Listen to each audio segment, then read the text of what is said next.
মাত্র ১ কাপ আটা দিয়ে একদম নরম তুলতুলে একটা সফট নাস্তা বানিয়ে নিতে পারবেন, একদম অনেক হেলদি, তেল ছাড়া। আসসালামু আলাইকুম, আমার সহজ রান্নাঘরে আপনাদের সবাইকে স্বাগতম। এখানে আমি একটা মিক্সিং বোল নিয়ে নিচ্ছি মেজারমেন্ট কাপ মেপে ১ কাপ আটা। তারপরে দিয়ে দেব হাফ চামচ লবণ। তারপরে দিয়ে দিচ্ছি ১ চামচ চিনি, টেস্টটা একটু বাড়ানোর জন্য। ১ চামচ গুঁড়া দুধ দিয়ে আমি একটা হ্যান্ড হুইচের সাহায্যে শুকনো উপকরণগুলো মিশিয়ে নেব। তো মিশানো হয়ে গেছে। এখন আমি একটা কাপ দিয়ে অল্প অল্প পানি দেব আর মিক্স করে নেব। এখন আমি আরও পানি দিয়ে দিলাম, একটু দিয়ে আর একটু মিক্স করে নেব।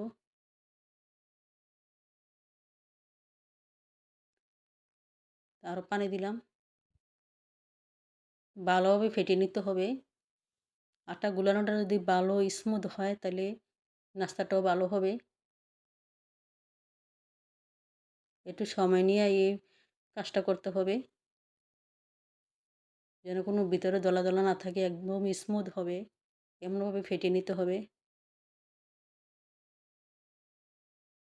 আমি অনেক সময় নিয়ে ফেটে নিলাম। এখন বেকিং পাউডার দিয়ে দিচ্ছি হাফ চা চামচ। বেকিং পাউডার দেওয়ার পরে আমি আরও একটু সময় নিয়ে ফেটিয়ে নেব। তো আমি স্মুথ করে একদম ফেটে নিলাম। ঘনত্বটা কীরকম হয়েছে দেখিয়ে দিচ্ছি।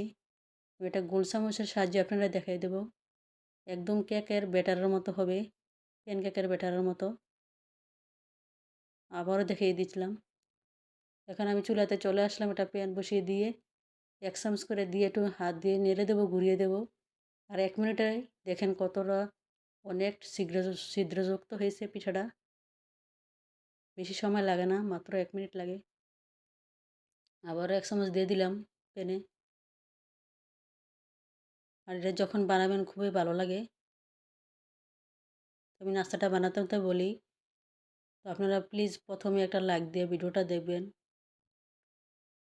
এই দেখেন আমি সবগুলো এইভাবে বানিয়ে নিলাম। এই নাস্তাটা খুবই মজা, একবার যদি খেতে থাকেন আর থামবেন না, একদমই সফট। তো এটা পরিবেশন করতে পারবেন খেজুরের গুড়, সবজি ভাজি সব কিছুর সাথেই। আজকে আমি চিকেন বুনের সাথে সার্ভ করব। এই দেখুন আমি চিকেন বুনা নিছি, তখন আমি চিকেন বুনা দিয়ে খাবো। যে কোনো কিছু দিয়ে খাইলে খুব ভালো লাগে। খুবই একটা হেলদি নাস্তা এবং স্বাস্থ্যকর নাস্তা, খুবই মজাদার। তো আমার ভিডিওটা যদি ভালো লাগে প্লিজ একটা লাইক দিবেন, শেয়ার করবেন, কমেন্ট করবেন। ভালো থাকবেন সবাই। আল্লাহ হাফেজ।